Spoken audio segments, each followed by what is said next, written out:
wannan kuma an Aisha, wannan daga uwar mu ce ummul mu'minin uwar mu'minai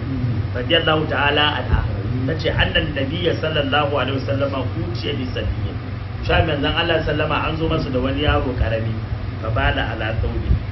sai yayi fitsari akan tufafin manzon Allah sallallahu alaihi wasallama fa da abi ma'i sai annabi ce a kawo ruwa da aka zo ruwan fa atba'ahu iyyahu sai ya bibiyi gurin ya yayyafa gefen tufafinsa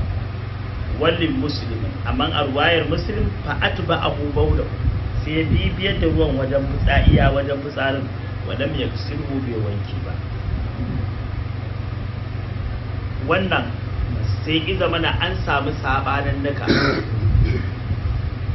wanke tufafi da yaro ko yarinya suka yi fitsari a jiki wanke tufafin yana isarwa ga fitsarin yaro da fitsarin yarinya yayyafi amma yayyafa ruwa baya isarwa ga fitsarin yarinya amma ina isarwa ga fitsarin yaro idan yaro ya yi fitsari sai a yayyafi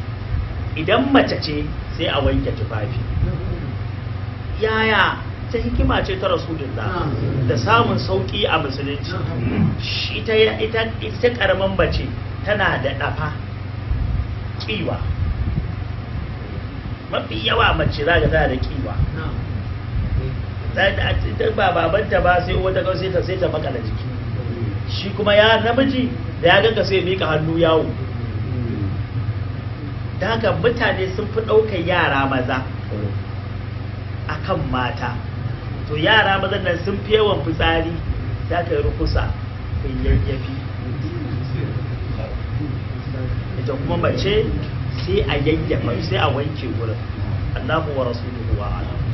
amma sauki ne na addinin musulunci da aka samu